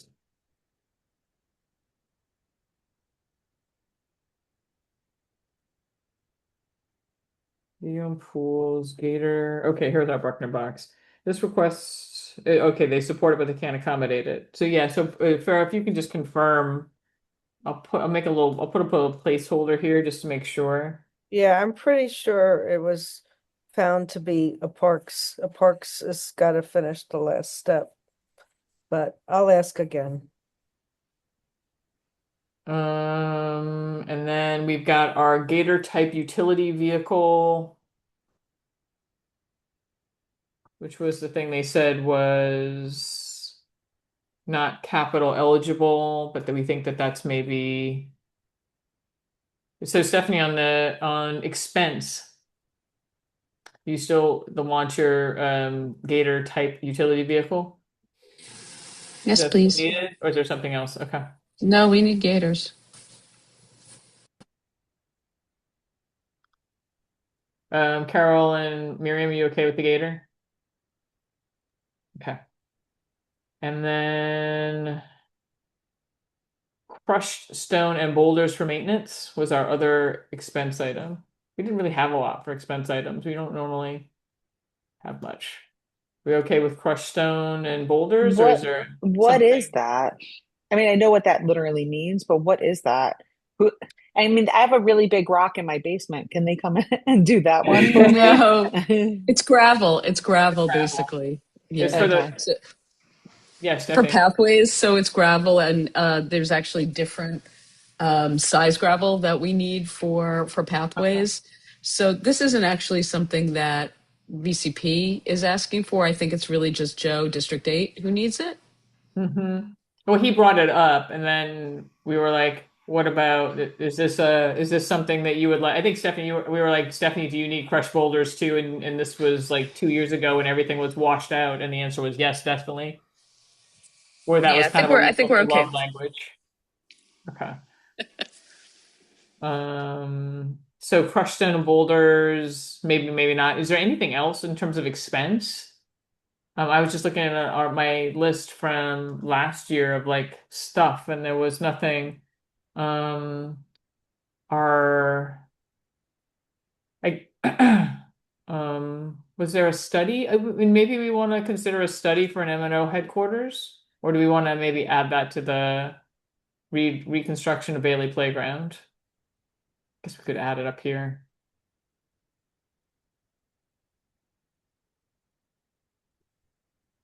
They've done the fencing.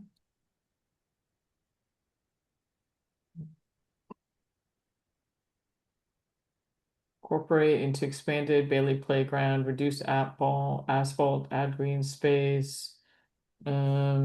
Study. Should I do the study as part of this, or oh, I have add space for.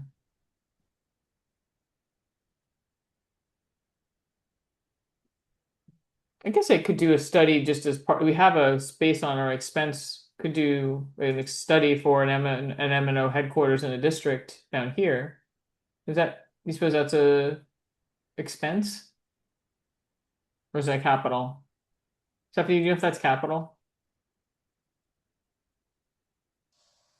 It depends on well, yeah, I think it is capital. Ooh, okay. I just, I just add it there in my magic Barbie movie way. All right. Anything? So this is what we've got for our capital budget priorities. Redesign of Bailey Playground, restoration and additional lighting of Lower Brust Park staircase, and I'll check with the stewards. I should make a note of my other notes.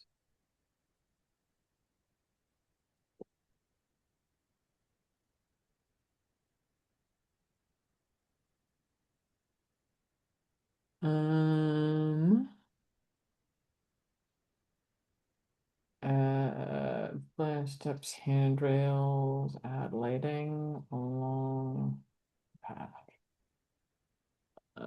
And then we've got Sid Field, and then so anyway, we have a lot of lighting, and then Van Cortlandt Park pathway lighting, and then reconstruction of Old Fort 4. That's for our capital, and then for expense right now, we've only got 4 things. Swimming lessons, parks enforcement, Bruckner box, and Gator type utilities. Anything else we want to add for expense? We don't tend to be as expense heavy as some committees. We could put the crushed stone and boulders for Joe if we wanted to.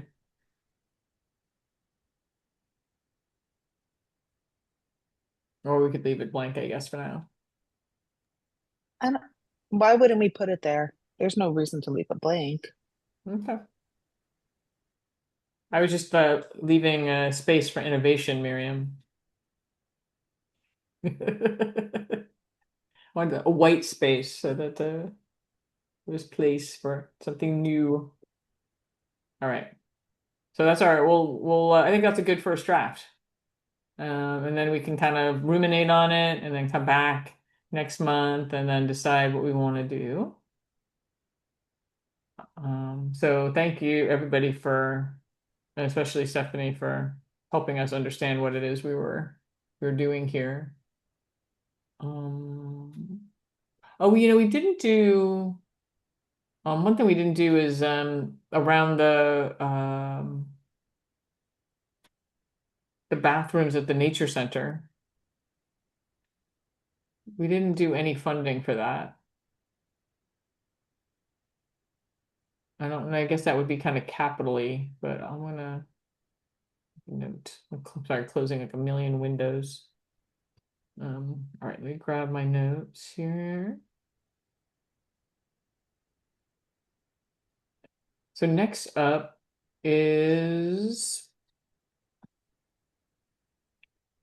I just wanted to, so we've been working on this Parks Resource Guide, and I thought it would be good just to kind of come together for just take a little bit of a working session. I know it's 8:45, so we're running a bit out of time, but I wanted to just maybe just have a quick. I made a bunch of changes, proposed changes. I wanted to just maybe see what you thought about these changes so I can start to fill it in. So we need a new general information piece in the beginning. I thought we could eliminate some of the like help us keep the guide accurate because we don't change the guide. If we're not actually making active ongoing changes, there's no point in encouraging people to give that kind of ongoing feedback. Also the note about the first edition and the funding, that seemed like we could cut that at this point. It's 2026, so we don't need to be reminded that Councilmember Cabrera originally funded this back in 2018. We can start with new funding or new whatever. It's a new place. In history, we're gonna work on this. The other thing too is maybe Farah, this is more of you, but currently it says I'm the chair of the board, which I'm honored. Um, but Forgot to say Parks Committee Chair, Parks Committee. yeah, Bob's over here as the Parks Committee chair, and I'm over here as the board chair. All right, well, that's a good correction to make. So we need to fix our dots. So that's on the list because there's the stuff is all shifted a bit. And then like none of the parks that are around the reservoir stuck at all. And like 10 is like Marble Hill Playground, but that's not really what Marble Hill Playground is. Like the numbers don't seem to have anything to do. Yeah. This feels like an earlier. Did you take the one? This may have been something I sent you. I'll send you another one, basically. Okay, yeah, that would be great. This does not look correct. No, every single one seems a little bit off or like it's totally run away. Just a little bit off. What's the problem? But I like having the map of where everything is. I think that's really super helpful in terms of neighborhoods. So I'll come back to this, the parks information in a minute. But things I thought maybe we could add as sections for our guide is ADA features. So Bob put together a list of like all of the parks and whether they have ADA features. I thought it might be helpful to focus on just modern ADA features because the Parks Department does list some parks as having um, ADA features now, like Fort Independence, um, where it's a some of this stuff exists and some of this maybe doesn't. I mean, I don't like the sensory play elements for autism spectrum children. I'm not sure. It's older stuff. I mean, this playground is from the 90s, and it seems like it would be better to maybe focus people on the new playground ADA features since they're just so much better. But I wasn't sure if that's just me being kind of biased towards newer equipment. But certainly like Tibbet's Tail, like we don't I would vote to eliminate like Tibbet's Tail or Shorefront Park where they don't really have ADA features so that we could really highlight which parks have really cool brand new ADA stuff.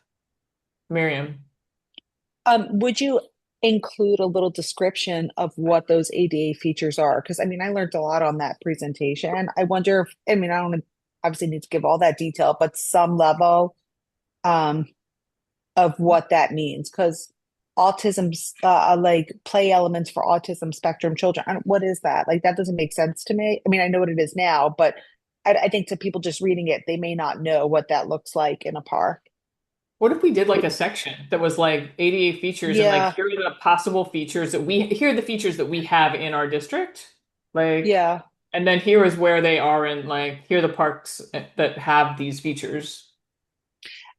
And I like the idea of including a visual because Yeah, that like helps if we can. Is this printed in color? yeah, I think so. Or it's online in Well, we color, print the certainly. cover is in color.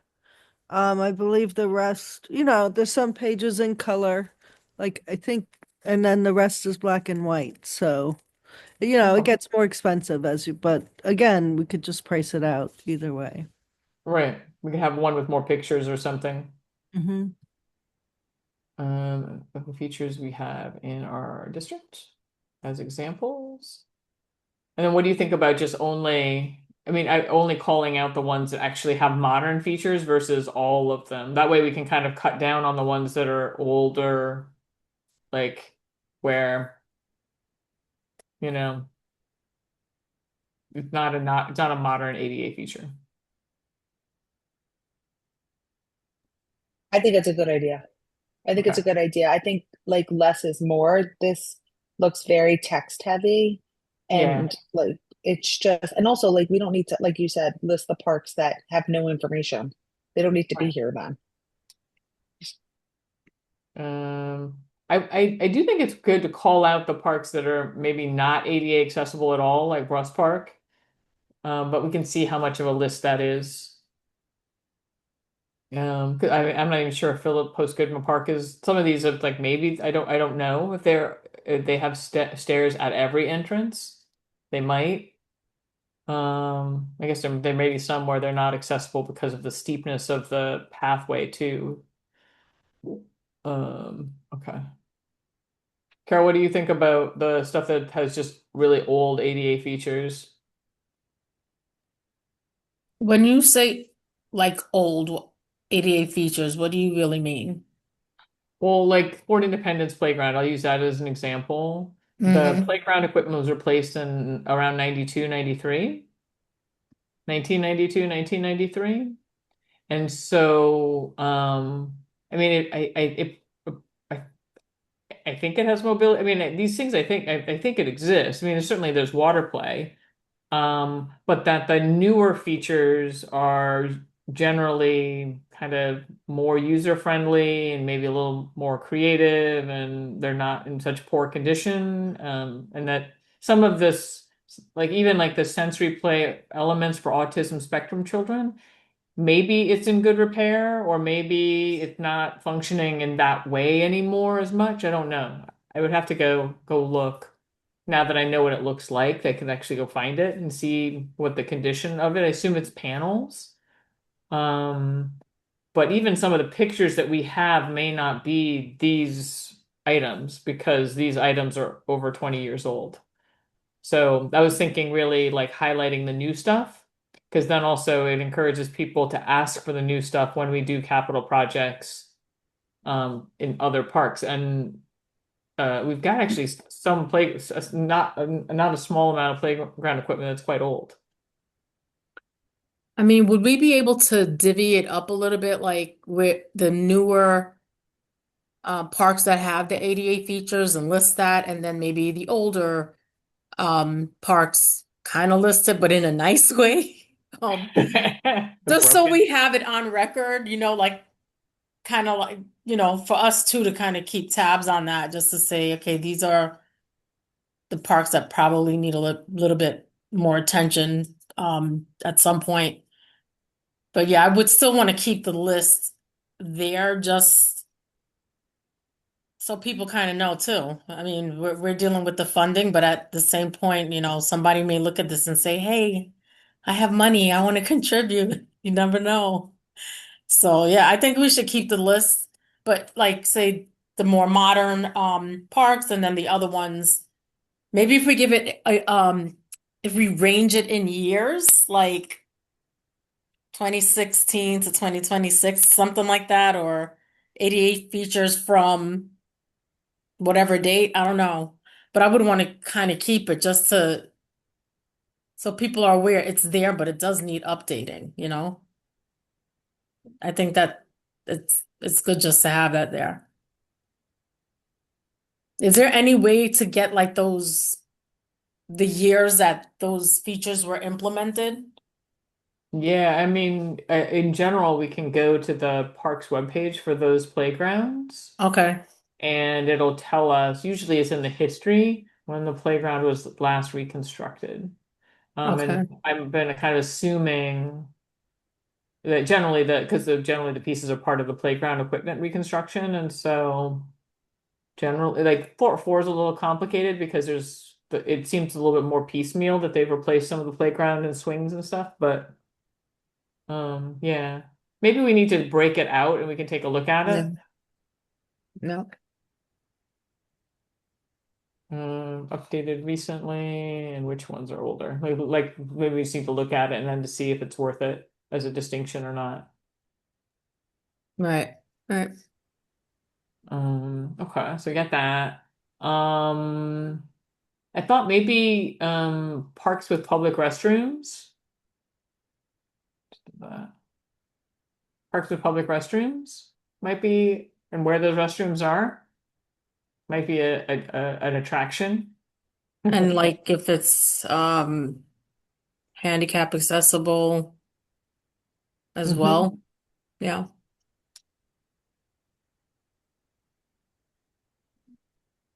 And like maybe a drinking fountain or something, or maybe they all have Yeah, drinking fountains. I was about to say, or water bottle fillers, because some of Mhm. them have like places to fill your water bottles. Yeah, do any of them in our district? I guess Fort Independence does. That'd be a good trivia question. Could you also consider maybe like we could do little images if it's like a bathroom, like you have that whole list of parks. So instead of keep repeating the park names with all these amenities, where you have all the list of parks, put like little pictures like handicap bathroom or something or water fountain, you Well, know? I was thinking about that because that's a good segue into going back and looking at this list. The thing I was struggling with this list was that it's a really flat list of parks. Mm-hmm. Whereas if I have to go to the bathroom, I would like to know where the four bathrooms are. Or, if I have a dog, I would like to know where the dog runs, and maybe I just want to go try them. Or if I have a child, maybe I just want to see where the playgrounds are,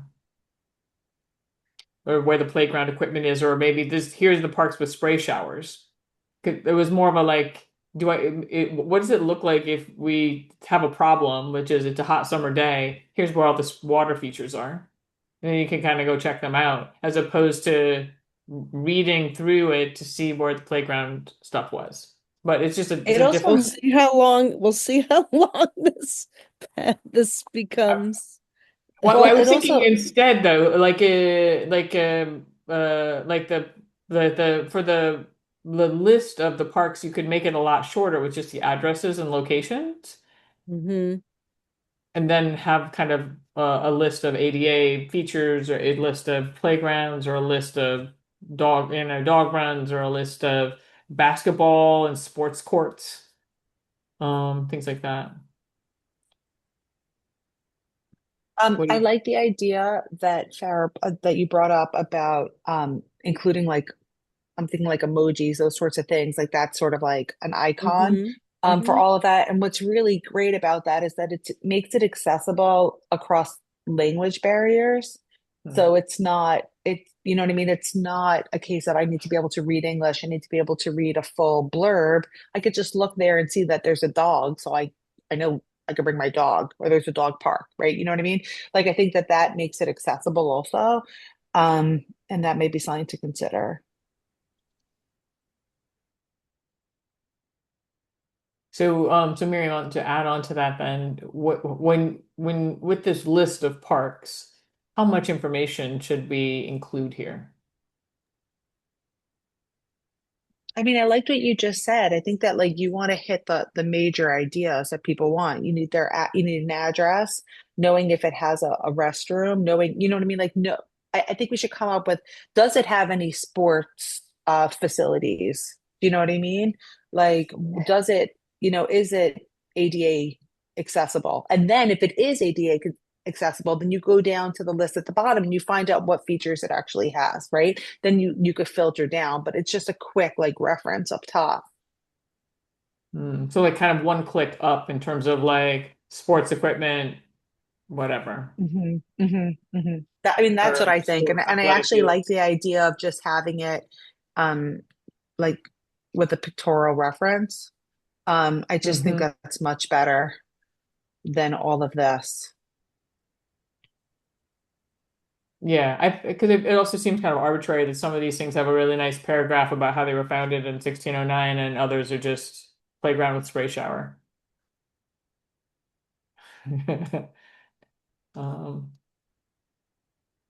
Carol, what do you think? Yeah, I think the visual aspects will definitely help. And just find things quicker. People don't want to read a book. They want to just find where they want to go. So, yeah, I totally agree. Right, literally, people don't want to read a book. Uh, They don't. so we got our parks with ADA features. We've got our parks with public restrooms, dog runs. Um, it seemed like some of this is really useful, and maybe we could just tighten it up, because Parks themselves has the Vital Parks tracker, but there's things like street tree map, like maybe just having a little. There's certain topics that I get asked over and over and over again. So certainly, especially like permits is a topic that people often don't really understand when to get a permit, or how to get a permit. Um, how street trees work, the capital projects tracker and all that Vital Parks for All stuff. Um, uh, I think those things would be kind of helpful, just as a little section of like, here's how concessions works in parks. Here's how your street trees works for parks. Whether we want to include green thumb or not, we can. I think we should probably combine city parks and partnership for parks is essentially the same thing, and it needs to be updated. And then putting all of the swim program, like all the athletic stuff together. Oh, the other thing, I went and I looked up some of this stuff, and then also shout out to Stephanie for telling me some of the things, confirming whether they existed or not. Um, but the park stewardship groups. So I have a list already of park stewardship groups, and then I went through and looked up some of the stuff, and then Stephanie helped me with some of the sports groups. But like having a list of like, here are the by neighborhood essentially, or by park. So these are the park stewardship groups. So like Fort Independence Playground has one, Ewan Park, the Friends of Tippet's Tail is gone, the Memorial Grove folks are gone as a group. The Nature Group has a different person. Stewards of Russ Park has a different person. I gotta just update that. Um, but that still does exist. Henry Hudson Park, Shorefront Park, and Half Moon Overlook Park still exist as friends groups. Old Fort 4 Park has a friend group. Bailey Playground has a friend group. And then just a little blurb about Riverdale Park and Raoul Wallenberg Park, which are managed by the Super Stewards, and putting that together. And then a blurb for obviously for Van Cortlandt Park Alliance. And then and then just finding a nice place for the Van Cortlandt House Museum and the Nature Center and the Kingsbridge Heights Community Center as destinations. And then leagues. So we've got the leagues that are kind of year round. We've got some baseball and softball, and then cricket and soccer. And if there's other ones that you guys know of, that would be great if you can just to kind of add to the list. So that way, if you're a parent and you want to, do horseback riding or whatever, we can get the contact information. I guess this is American football, Gaelic football, track and fields, um, and then so these were the sports. This is the old list of sports, and I wasn't sure about the Chabad of Riverdale or the Hebrew Institute of Riverdale. Farah, I don't know if Yeah, you know, for are those baseball, I sports? think they still do. Yeah. Chabad of Riverdale? Is it private though, or can the public, if I'm live in the neighborhood, can I go to Chabad to sign up for this for Little League there? I So guess as a it, note, we could look that up. I'm I sorry. could tell you it's there's a little league that's signed up. It's actually through Riverdale Jewish Center, but Hmm. I can get you the information for the Little League and I'll send it to you. These are Okay. all like institutions where people play from, but it's not where you sign up. They're just like basically Right. synagogues. Right. Exactly. They just field teams, I assume, in some way. But yeah, Yeah, but there's yeah, a but league. Yeah. right. Exactly. And then Okay. also the South Riverdale Little League, does that still exist? The link Oh doesn't go yeah. anywhere. So Yep, it's big. so I need a link for the South Riverdale Little League because this one doesn't do anything. Oh yeah, we have we have our list in the office for all these, Okay. but I think we recently, they have new coaches, new presidents of these leagues every few years. So I'm gonna work on that, well, with Ardmere, but Jalen, I think, really was working on that. Yeah, so But if you've got that, that would be all the leagues that you've got, that would be great. okay. And then I can go through and then Miriam will get the name of the baseball leagues here. Almost done. And And it's I'm not linked. seeing the North Riverdale Baseball League after all that. It's here. It's here. It's Where? under Oh, I missed it. It's up top. it's up under Okay. baseball and softball. We got North Oh, there Riverdale we baseball go. and softball, and I got Kingsbridge Little League. So those links And the work. South Riverdale should be there too. Okay. I just need their contact information. Got it. All right. And then cricket, these are the only two that I know of. And then soccer is Riverdale Soccer Club. Maybe there's others. First Tee and Van Cortlandt Golf, I This, can find those. yeah, you don't want like the travel team because that's goes elsewhere, I don't think. Yeah, no, it's really ones that use our parks. Yeah. All right. And then a little thing on concessions, maybe a little thing on alienation of parkland, since that's such a thing. You know, they keep trying to say it's how great it is to convert a golf course into housing, when really that's alienation of parkland. All right. So progress.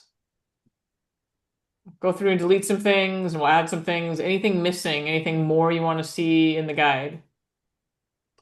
There's still more trees living, so we can make more paper and make Farah print it all. Yeah. Use all our trees for the Use all the sky. remaining trees. Alrighty. Any old business? Any new business? I guess the one new business we had was a letter to the Parks Department about the budget. Miriam, do you want to draft something, or not to voluntold you, but you seemed enthusiastic, and I've still got to finish up the letter supporting Bailey Playground. Yeah, I am enthusiastic. Is it to, who is it to? Is it to the mayor's office or is it to the Parks Department?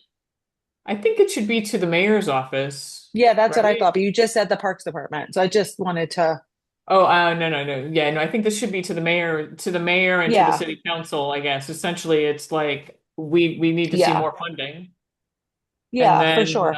And I am passionate about this, and I do see a direct correlation between the, this and education, and I'd like to, say something. So, yeah. yeah, I'll that would be draft fun. something and I'll send it over to you. Okay. Wonderful. Yeah. All right. Do I have a motion to adjourn the meeting? Carol, are you seconding it? She disappeared. Yes, I am. All I right. The meeting second. is over. It's 9:10.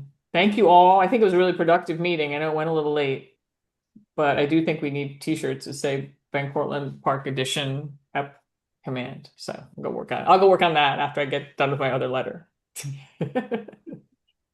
All right, everybody. Good night. Great to Could be see you. hand painted. Could be hand painted.